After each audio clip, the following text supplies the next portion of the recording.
consecutive wins to make top 8. Lost round 1 to Naya Hexproof, no less.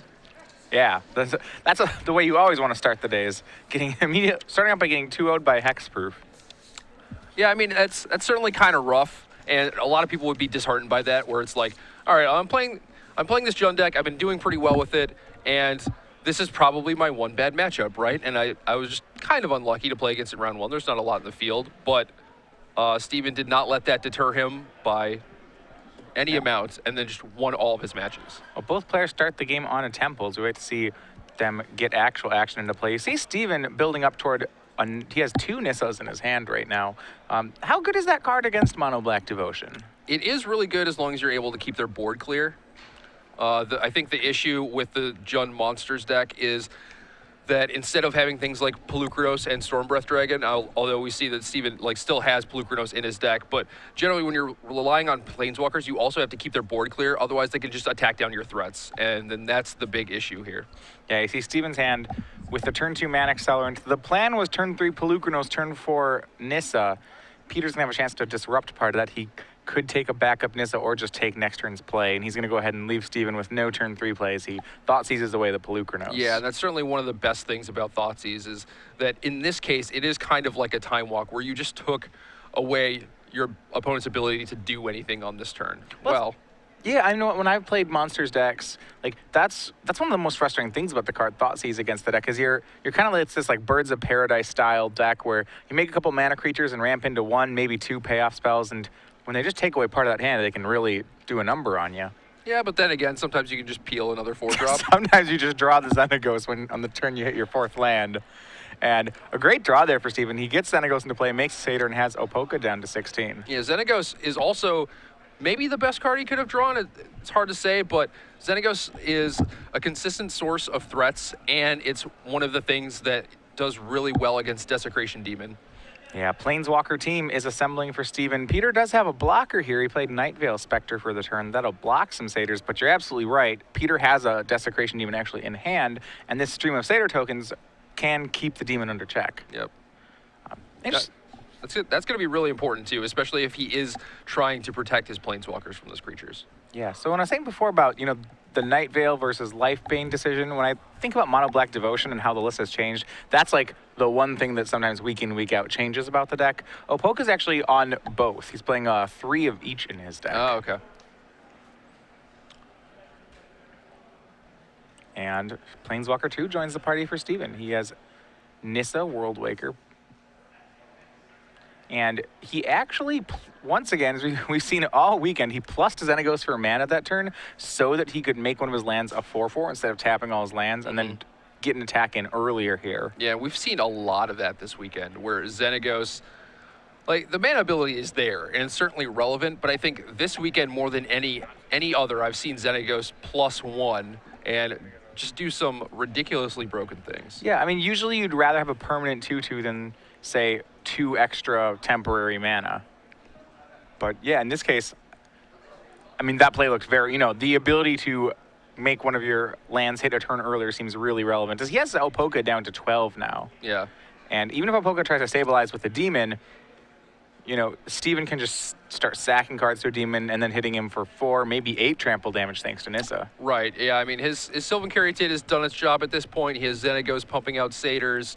Nightveil Spectre does not have enough power to actually take down either of those Planeswalkers either, so the demon is pretty much on check here, so I think Peter has to find a different route to stabilizing. And what a night and day top deck of that Xenagos on the turn. I mean, how different is this game if Steven's turn 4 plays just land go? It's completely different. I mean, this turn he would get to play Nissa and make a 4/4, but then Peter's still at 20 and gets to untap with Nightveil Spectre, get a hit in off that, either at Nissa or at Steven, depending on what he wants to do, and then play Desecration Demon on like a mostly safe board. Yeah, that 4/4 would be tapped, right? Because you have to tap it to play the Nissa.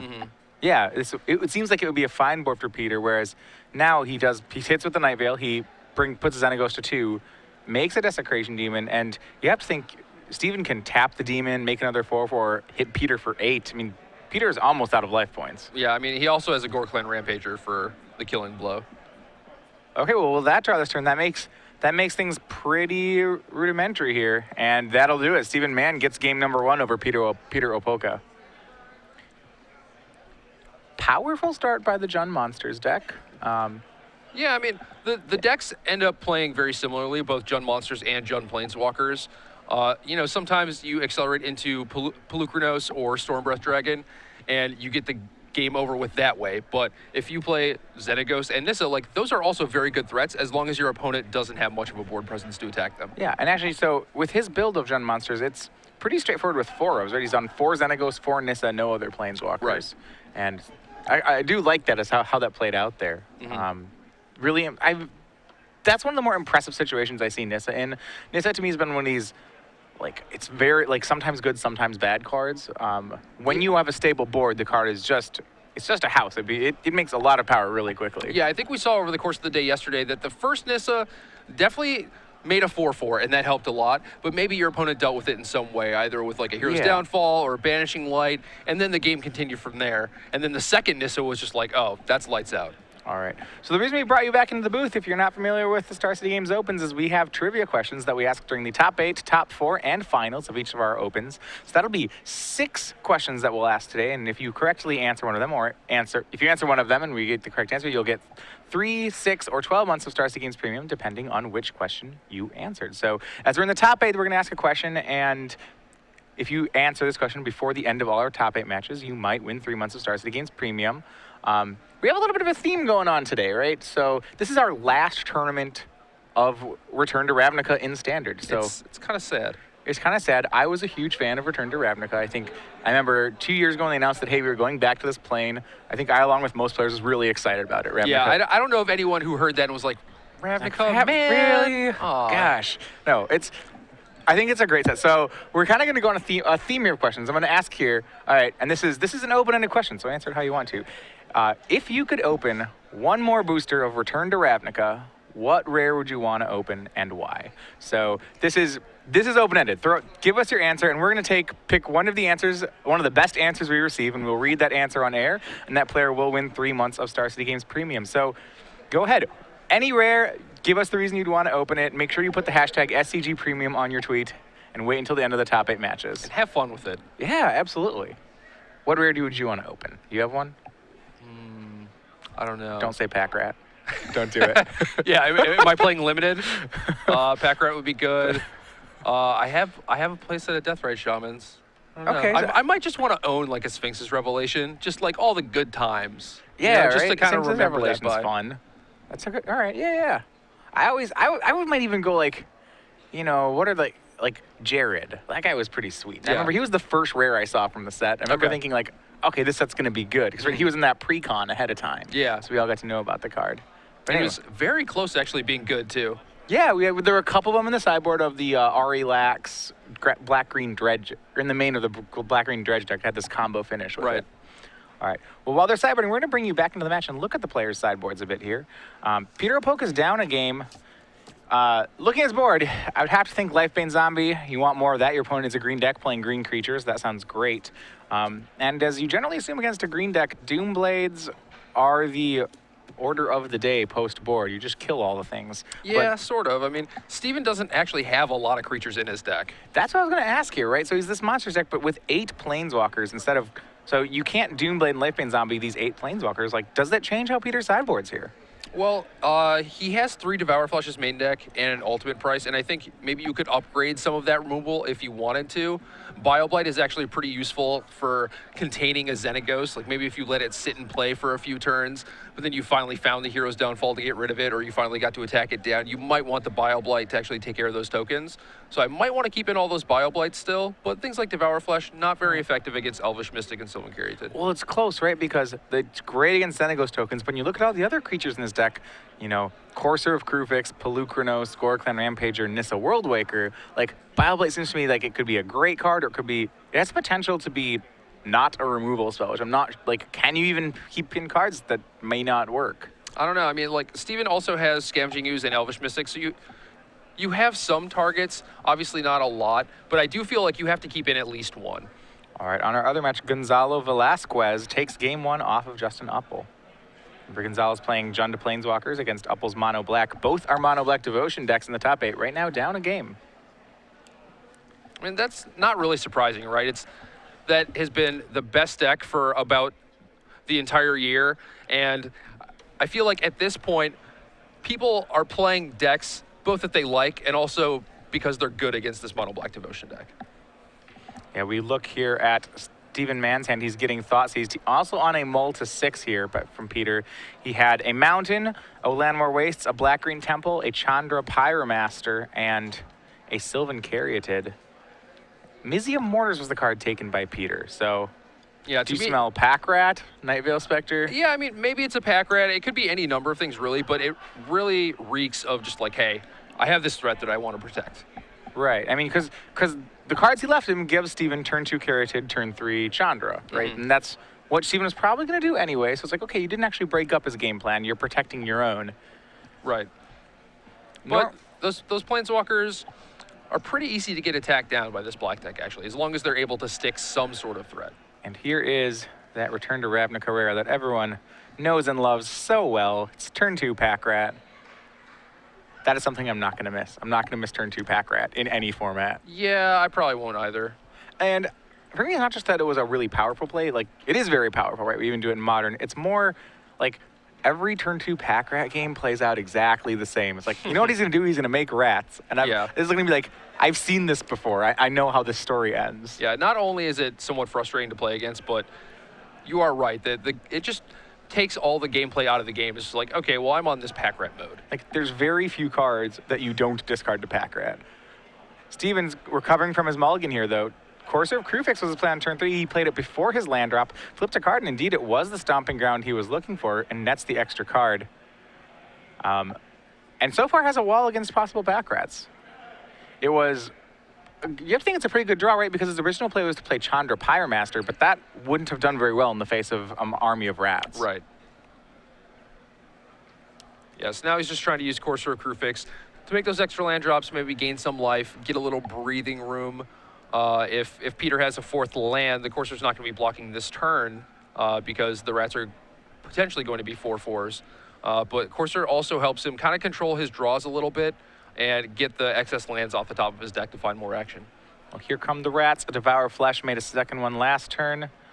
Let's see if... Can't imagine Steven blocks here, and Peter could push in a full 8 damage if he wants to go that direction. Well, like you said, I mean, turn 2 Pack Rat leads to games like this where... You do the same thing. Yeah, is the other thing that you could be doing better than just making another rat? Probably not. I was telling you before, one of the frustrations I had with Pack Rat is I remember having a really great limited deck where, you know, I had Desecration Demon with my Pack Rat, which is great, and I remember just, I still discarded Desecration Demon in limited to make a Pack Rat. And be like, you know, you're like, this demon's a really good card to be discarding, but it's not as good as another Pack Rat. And instead of making a rat there, Peter went ahead and ultimate priced the Courser of Crewfix. And we had, I believe it was Zvi Maushevitz, talked a little bit about, you know, the bar of playing anything other than Pack Rat once you start Pack Ratting here. Like, ultimate pricing of Courser of Crewfix is great, but what are your thoughts here? You know, is that better than another rat? It depends what Peter's game plan is. I don't know. I mean, if he's worried about maybe something like an overloaded Mizium Mortars on a future turn, but even then, like, you can't get Mortars this turn, and then next turn you will, I guess you give Steven a window to do it that turn, but then any turn after that, you are much better off just having more Pack Rats that are outside of Mortars range, right? Yeah, I would think so. And Steven, not only did he have the Chandra, he has Nissa as well, so Nissa is going to be the Planeswalker here. He had to tap out for it, made Landmore Waste into a 4/4, meaning Nissa is not long for this battlefield. Have to think a rat's going to go ahead and take her down, but he'll get a 4/4 when everything's done. That's not bad. Just trying to stem the bleeding a little bit, but yeah, Doomblade knocks out the Landmore Wastes, and both the rats, just as 2/2s, come at Nissa. Yeah, so it looks like Peter's playing this kind of conservatively. Like, doesn't want to go too far down the rat hole and just get mortars. It looks like. Yeah. He is running out of cards, though. It looks like he only has 1 card left in his hand. And Steven, with a pretty interesting board draw, the card out of his board, he drew Guild instead of playing Putrefies. I think that's normally the unconditional removal spot in the deck. He does have Guild here, and he's going to try to battle down the army of Pack Rats, it looks like, as he guilds away the rat token. I mean, generally that's pretty tough, right? It's like, okay, well, he drew a guild, so now he has a removal spell. But basically any card that Peter has is another pack rat. Right, so I mean, you can keep top decking removal, but Peter will keep top decking pack rats. Right. And you see Peter discarding his last card there. It was a duress to make another rat. And Mutavault gets fired up. 2 rats and a Mutavault swing in. And Steven takes 8. He's end-stepping all of his pack rats. Like right there, he had a chance to deal 2 more if he just discarded, right? Right. And yeah, so he's playing kind of conservatively, but maybe this doesn't affect the clock. Right, and that's what I was going to ask here, because he has Steven down to 7. It's probably lethal next turn no matter how he plays it, right? Or he just wants to play his card, which is a Pithing Needle. Yeah, he's going to Pithing Needle. I imagine he's going to name the Chandra he knows is in Steven's hand. And it's actually on Nissa Worldwaker, trying to get rid of what he perceives as the possible top decks for Steven here. Yeah. So 2 rats. That Mutavault is not a creature anymore, because we're back on Steven's turn.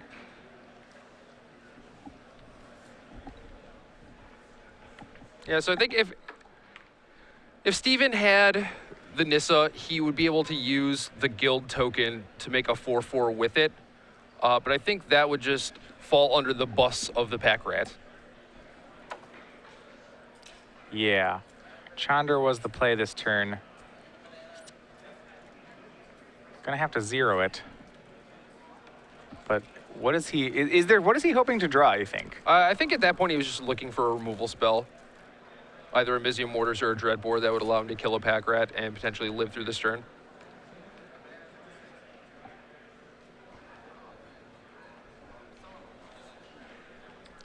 But other than that, I think Steven is just going to need a Mizzium Mortars off the top to stabilize. So he has an Elvish Mystic, so he has that and a Sylvan Caryatid for 2 blockers this turn. Peter can't get through for lethal even if he draws a removal spell. And then if Steven draws a Mizzium Mortars off the top, he might be stabilized.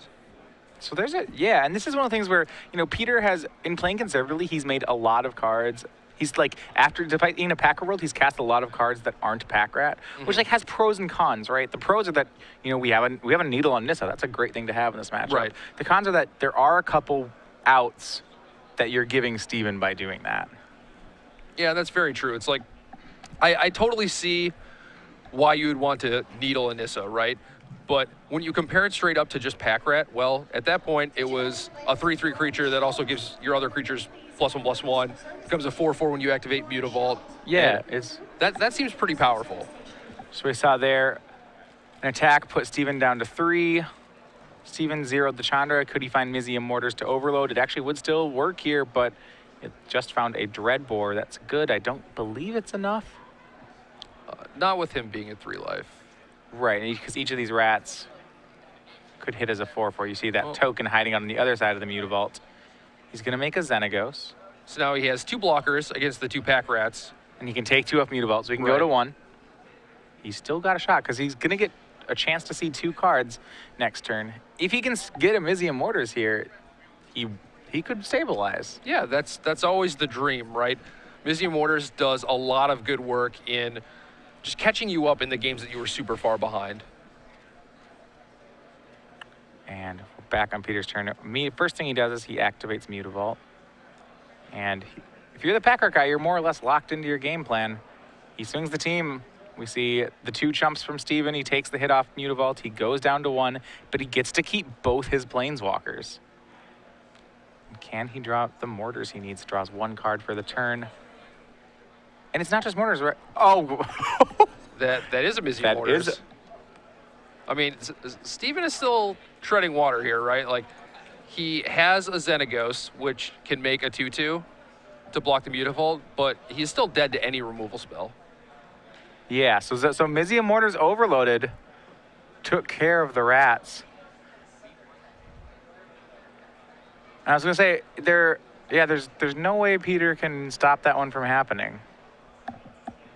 And this might be one of those situations where when the conservative plays early on with Pack Rat, where instead of making another rat on his turn, he was making one on end step. Like, you wonder if he probably could have pushed an additional damage, Doesn't mean it's wrong to play it conservatively. Yeah, I definitely agree with you.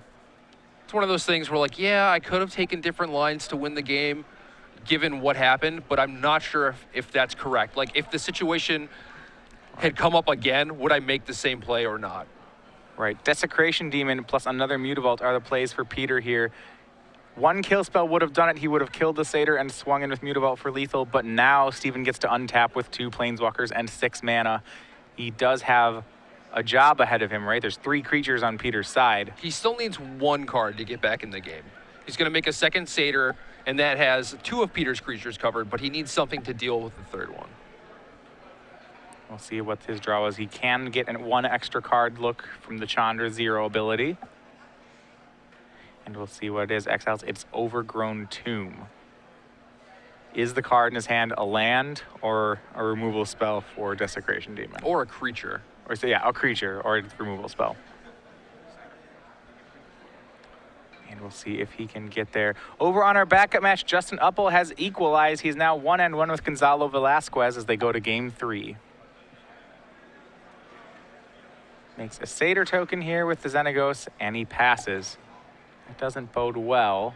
It doesn't. This deck doesn't typically have very many instant speed cards, so. He's gonna sack a Satyr to tap the Demon. Both Mutavaults go at him, and that'll do it. And Peter Opolka takes game 2, but that was a lot closer than I expected it to be. That top deck Mizia Mortars put it pretty close, but Peter was still very far ahead. Yeah. If Steven hits the creature there, do you think he's the favorite in the game? I think at that point he is on parity, except he gets 2 draw steps from every turn out between his normal draw step and the Chandra. Right, so the 2 draws, that's our thing. That probably makes him a favorite, doesn't it? I think so, but at any time, if like Peter has the next turn to draw a removal spell, he's still in the same position where if he draws a removal spell, he can win the game. Peter does still play 4 Grey Merchant, which those are just 4 I win cards in that spot. And Steven doesn't have a lot of life gain in his deck. He has 2 Scavenging Ooze, which I would assume are still in his deck. Yeah, they're pretty good against Mono Black, I would think so. But other than that, no life gain whatsoever. Well, interesting. We're keeping things close here as Steven Mann and Peter Opolka go to game 3. Looking back at their sideboards, I'm actually interested. So first of all, Steven has a 1 of Thoughtseize in his sideboard. We talked about that yesterday. You know, it's a good card, right? But cards like Thoughtseize or Rakdos's Return, do you want to board in a Rakdos's Return against Mono Black Devotion? I do. Okay. Yeah. It's a slow enough deck that you want to go on that game plan. I think that ideally, Mono Black Devotion is not a slow deck. You definitely want to be deploying threats, but sometimes that's not how things work out. So with Steven on the play and having access to things like mana creatures, like Elvish Mystic and Sylvan Caryatid, I think Rakdos' Return is a very powerful card that can do something like clear out 2 heroes' downfalls in their 5th land. And that might give you a really good shot at winning the game and actually protecting your Planeswalkers. Right, and Mono Black's actually a slower deck post-board, I would think, because you'd expect he probably boards out cards like Lifebane Zombie, maybe some number of Grey Merchant, and boards in things like Duress, Doomblade, just like becomes more of the kill spell and card draw deck. Yeah, I'm just not sure if that's a viable plan against Planeswalkers, right? Because sure, you can use a hero's downfall to kill a Planeswalker, but if Steven plays Xenagos, makes a Satyr, you downfall it. Next turn he plays a Nissa, makes a land of 4/4, you downfall it. You just start falling behind at that point. So I think a better plan for the Black Devotion deck is to try and use Thoughtseize and Duress to protect your creatures. And if you have to, sure, you can take a Planeswalker, but ultimately you want to play a Pack Rat like we saw in game 2, or a Lifebane Zombie. Maybe you hit a Polukranos or a Corsair or a Crewfix, maybe you don't. No big deal either way. Hopefully it doesn't hit a Chandra, and then use the removal spells to clear the way for your creatures to just attack the Planeswalkers. Okay, and that is one thing, yeah, when you have cards like Pack Rat and Desecration Demon, even though the deck doesn't have too many creatures, it really doesn't need too many. When those guys are backed up, those creatures don't need much help to end a game. Yeah, they all hit really hard. Definitely agree. I mean, I think they hit hard enough to where Steven Mann is willing to bring in Guild to try and kill Desecration Demon. I mean, certainly for these Jund decks, Desecration Demon is a very difficult card for them to deal with. It can be. I mean, sometimes you have a thing like Xenagos going, and it's just like, yeah, okay, you know, your demon's not that big of a deal, but you're just one Pithing Needle, one Bile Blight, one Hero's Downfall away from that demon basically being turned back on. Now, one card I was surprised to see Steven board in, and I'm not questioning it because I know Steven is kind of a Jund expert here, but I was interested to see Chandra Pyromaster after board. The card doesn't really kill many things in Peter's deck, and at the same time, it doesn't protect itself very well. You know, we saw that board where he had the possible Caryatid into Chandra, but he wasn't really able to protect it until he top-decked Nissa. Yeah, but imagine that game if the play draw was reversed. So Peter gets to play Pack Rat on turn 2, and Steven can go Caryatid into Chandra and actually kill the Pack Rat. Okay, now, that's ridiculous. That is really good, and also it is it's a really good way to answer a Lightbane zombie, right?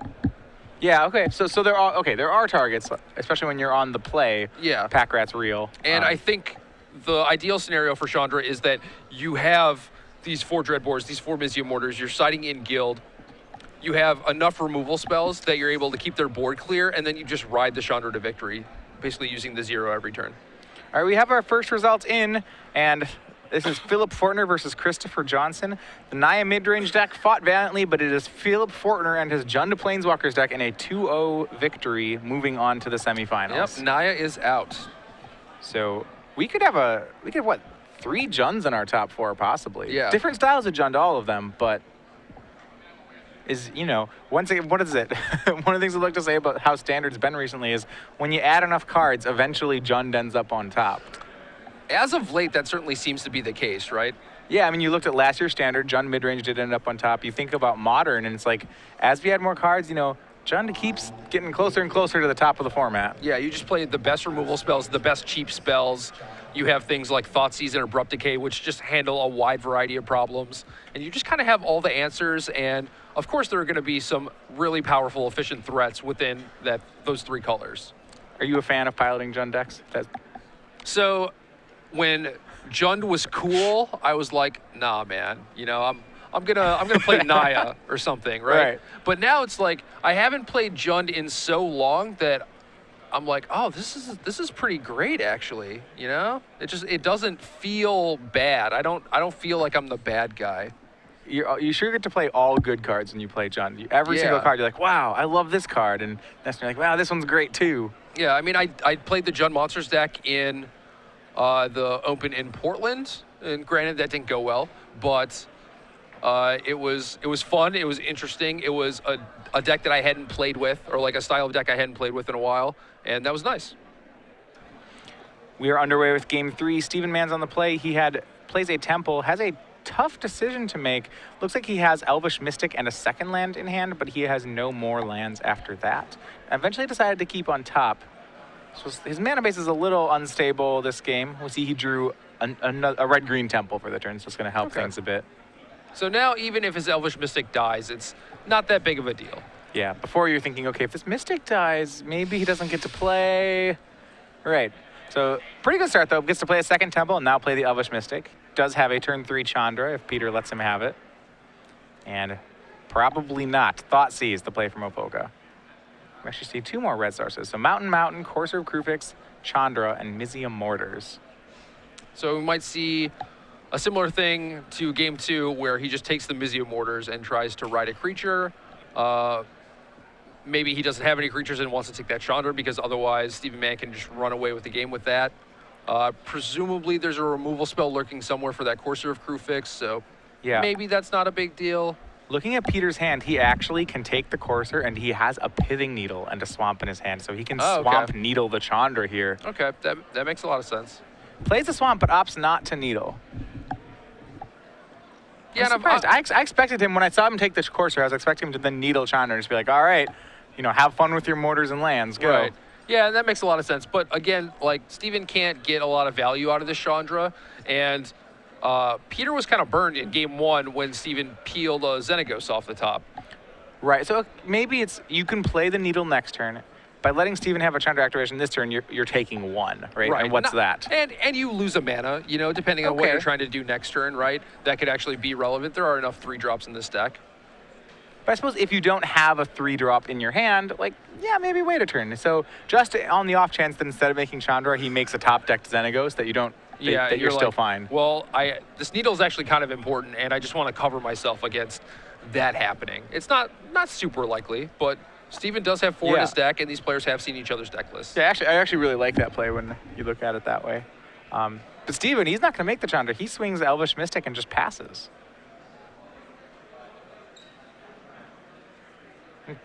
That was surprising to me. I would have thought he'd make the Planeswalker there. He did draw Dreadbore for the turn. Yeah, it's interesting. I'm not sure if he's trying to get value out of the Chandra before Peter can Hero's Downfall it or something. Like, by holding the Chandra when your opponent knows about it, Peter is not able to just run a Pack Rat out there. Yeah, here comes Pithing Needle from Peter. And we'll get what that name's in just a second. I'd imagine it's the Planeswalker. And the turn. And Peter is just psychic here. So I'm going to tell you something, which this is surprising.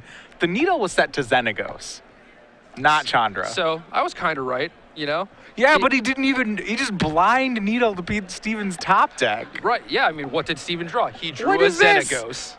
I mean, okay. So what's better, the fact that Steven peeled Xenagos on the perfect turn, or that just Peter just blind needled it anyway?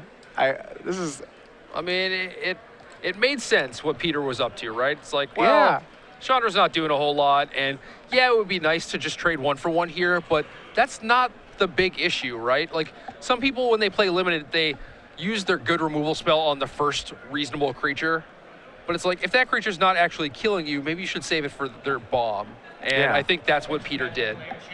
What if he drew Nissa? What if Steven had drawn Nissa that turn instead of drawing Xenagos? All right, then Steven has a Nissa, and then Peter gets to respond with the Desecration Demon. It's not that bad. Yeah, and if you want to start stacking your lands, okay. All right, Peter makes Desecration Demon for the turn, as you mentioned there. And Steven drew a Nissa. All right, so now is Nissa going to be good enough? How do you feel when you're on Steven's side of that? Your opponent sees your hand, then just like needles a card that's not even in it, and then just immediately you drew the card he needled. Yeah, I mean, you feel unfortunate, right? Yeah. All right, Steven now has access to all his Planeswalkers. In his hand, he has Nissa, Xenagos, and Chandra in his hand. The Xenagos is Pithing Needled, so that one's not going to be any good. He also has a Dreadbore, so he does have the Desecration Demon covered for right now. Yep. So his options here seem to be he can Dreadbore the Demon, or he could Nissa make a land and then use that land to sack it to the Demon. It doesn't mean he's down a land, but it means he gets his Nissa out a turn. Yeah, I'm not a huge fan of that. I think you would rather just use Dreadbore right now and get the Demon out of the way. And looks like he agrees with you. The Dreadbore's going to come down, hit Desecration Demon. Steven will beat in for 1 with Elvish Mystic. Another update for you. Justin Uppel and his mono black deck, they are done for the tournament. Gonzalo Velasquez and Jund Planeswalkers defeated 2-1, and we have a Jund Walker's mirror on the other side of the bracket. This is actually a rematch in the Swiss where Gonzalo defeated Phil Fortner. Well, Philip will get a chance to play the matchup a second time. Temple from Steven. Another update, Manny Orellana, he's playing, well, Rabble Red. It was a Rabble Red mirror. He's done a slightly more burn spells. He defeats Nathan Ball, so Manny is awaiting the winner of this match in the semis. If you Rabble Red, both these are pretty good matchups for you, right? I mean, you have to be pretty happy that the rest of the top eight is all mono black and Jund Walkers. Yeah, certainly. You see Steven, he played Nissa, made a 4/4. Peter, on his end step, just played two removal spells. It was Downfall for the Nissa and Doomblade for the land. Clears the board and then makes a Mutavault. Yeah, so not a strict 2-for-1 there, right? Because the Doomblade actually killed a mountain. But at the same time, did Steven really need that mountain? You know, it's like kind of just hanging out. And so that's part of the reason why these Planeswalkers are so good, right? If that were something like a Stormbreath Dragon, it just dies to Doomblade, and then nothing else happens. Yeah. And now, at long last, the Chandra does come from Steven's hand. Been there since the beginning. He zeroes it. It shows Mizzium Mortars. Well, that's not going to be something he can play, so then he makes a land from his hand after trying for it that way. And Peter has another Hero's Downfall. That one takes care of Chandra. So, yeah, it takes care of Chandra, and he has a Mutavault, but other than that, he is out of gas. Yeah, I mean, both players, right? Steven has a Mortars in hand and a Xenagos that he can't use. Both of them are, we're in top deck modes right now for both players. And it's worth noting that Steven has literally no way to remove a Pithing Needle. All right, so the Xenagoses in his deck, those are just done for. Right. And he drew Elvish Mystic for the turn, so now he matches Peter's 2 power with a 2nd power of his own.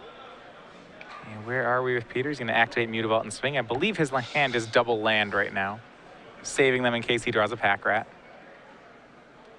And just kidding, it was a land and a Gray Merchant. So we saw the 1 land. I was like, oh, maybe he'll save that one. But he's going to go ahead and drain Steven for 2. More importantly, just putting more power on the board. Yeah, I mean, I like that. Like, certainly you can get burned a little bit if you draw a Pack Rat and don't have anything to discard. But at this point, Steven is willing to race, and I think you should also be willing to do that. So I think you do definitely want to activate the Mutavault, attack with it, and use all your cards to play that Gray Merchant and get that out there. On top of that, I believe Peter does know that there's a Mizium Mortars in Steven's hand. So even saving cards for Pack Rat, it's questionable how good that even is. Yeah, sure. That makes a lot of sense. And it's nice because you have this 2/4, which is kind of shutting Steven down, and I think you want him to use the Mortars here just in case you do draw something like Pack Rat, or if you still have Nightveil Spectre in your deck and draw that. Well, speaking of top deck, Steven drew another copy of Xenagos the Reveler that turn. So that's not going to do too much. He has a 3-card hand, but it's really more like a 1-card hand thanks to Pithing Needle.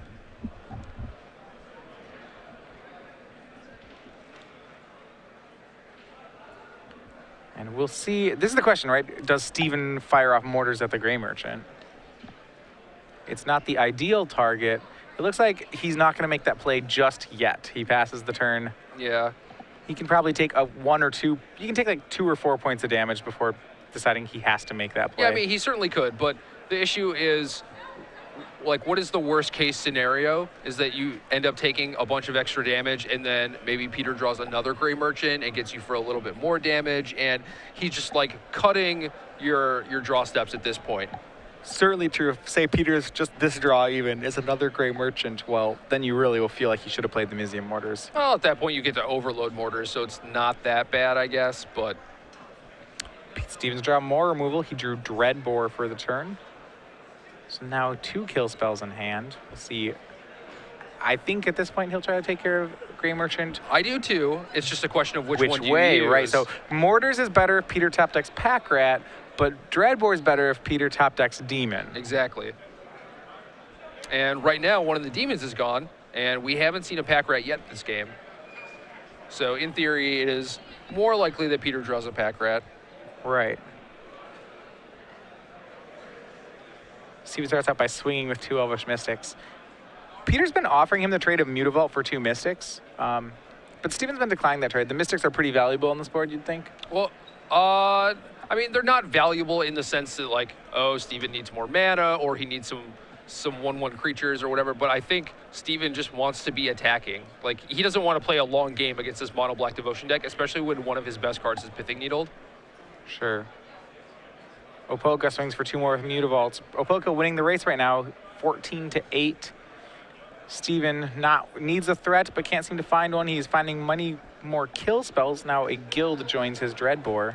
Yeah, so now that he has 2 removal spells sandbagged, it looks like he feels like he can probably afford to play this longer game. Yeah, it's going to be a double block, and then Peter Devour Fleshes, so Steven will go up to 9, but loses both his Elvish Mystics, and Peter keeps Mutavault.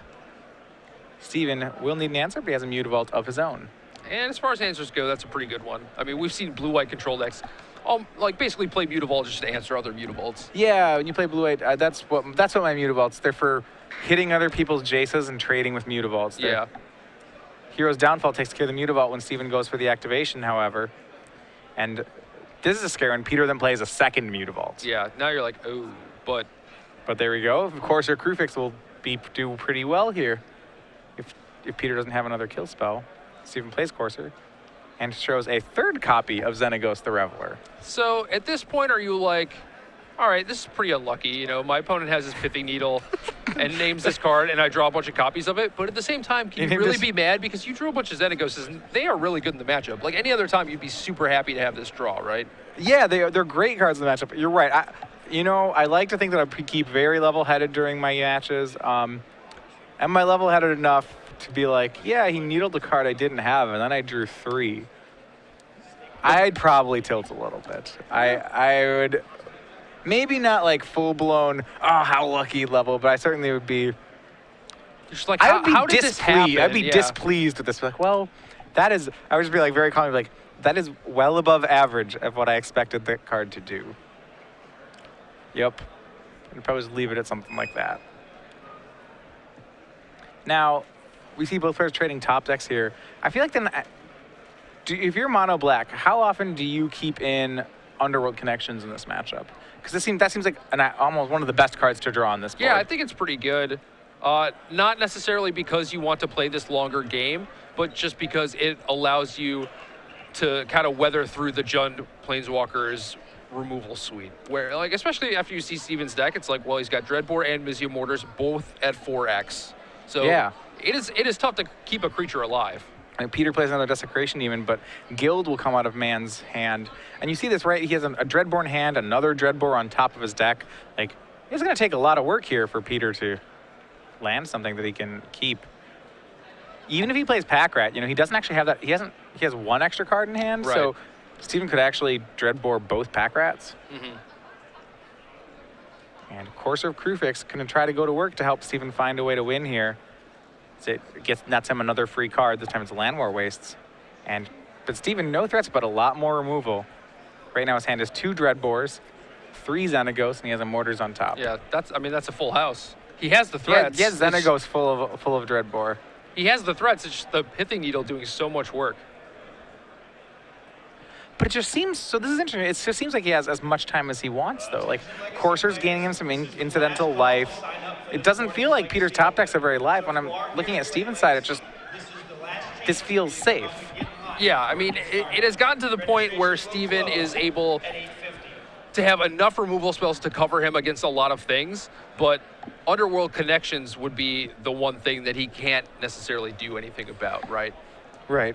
And we didn't see any Connections game 2. There's only 3 in the main for Opolka. He's playing 3 main, 1 board. I guess the question would be, did he keep in his Connections? I would think so, but we haven't seen one yet. Yeah, I don't know. I've certainly seen people do some kind of weird sideboard strategies where it's just like, well, if they play like Xenagos into Nissa, it's really tough for Underworld Connections to do anything, right? So they have to take a more proactive approach. Yeah, I mean, as formats get more cards in them, your opponent's decks get more streamlined, and as they get more streamlined, an effect like Underworld Connections that not only doesn't affect the board, but kind of takes out one of your lands, just feels more and more expensive.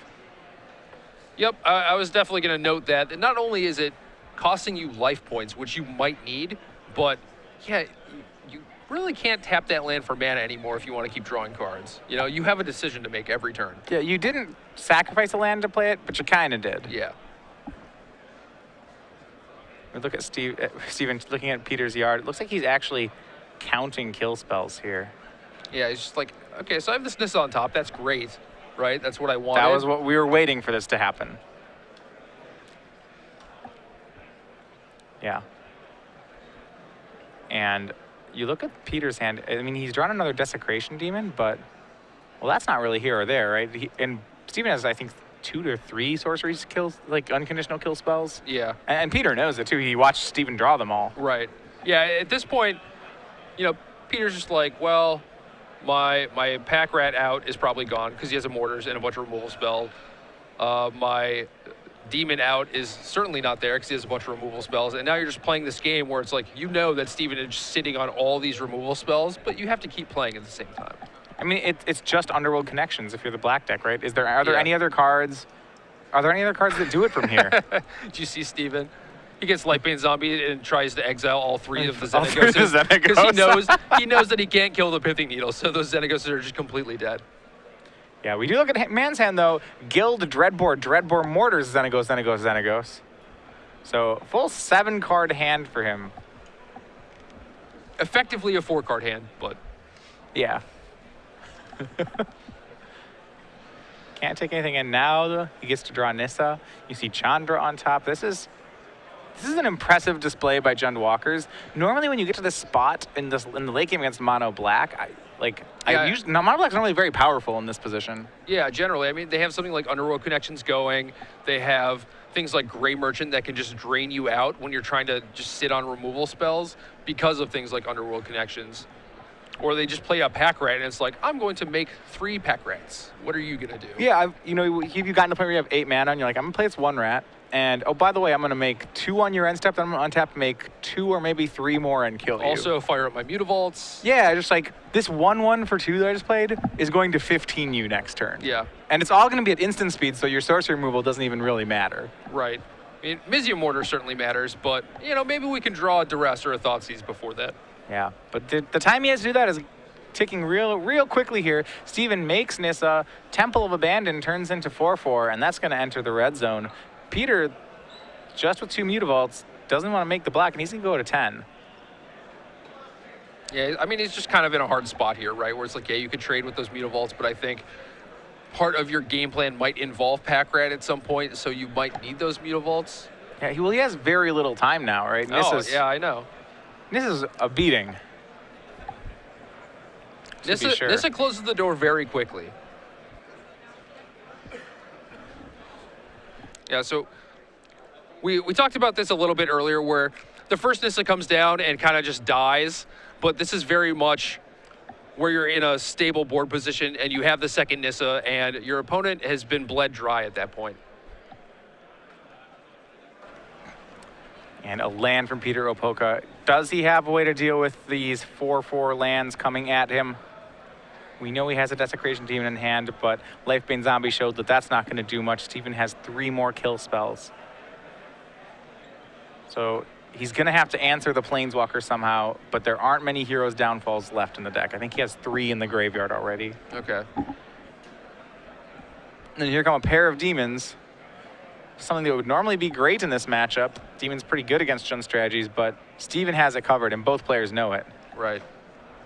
And now, I think Steven is going to close the door on this game very quickly, but now even has the option of abusing like Chandra Zero in combination with Courser of Crufix to control his draw steps and hit extra land drops, and he's kind of got his full engine online. Yeah, the Planeswalkers do work really well in tandem with each other, as you mentioned. I do think we're just going to see kill spell, make a 4/4, go to town. Yeah. He needs to make sure that he keeps enough back on defense that he doesn't randomly get Gray Merchanted out. Yeah, I agree with that, but that's one of the benefits to just dreadboring both these demons too, is like you keep their devotion low. Yeah, and you see he's going to gild a demon. Gets another gold token here. And he's going to spend red and the gold token to go ahead and dreadboard the other demon. And then because he used the gold token and not that land, he can fire the land into another 4/4. And now 2 4/4 trampling lands are attacking at Peter. And he's going to go to 2. Yeah. Like, okay, I can take this hit. What can I draw? And whatever draw he draws, it's not enough. So Steven Mann, 2-1. Your overall 1 seed defeats Peter Opolka, and he's going to move on to the semifinals with Jund Walkers. Yeah, that was a pretty impressive display, and it's worth noting that both the Mono Black Devotion decks are out. Yeah, so Mono Black Devotion will not be your final champion, and right now it's been quite a good top 8 for Jund, you'd say.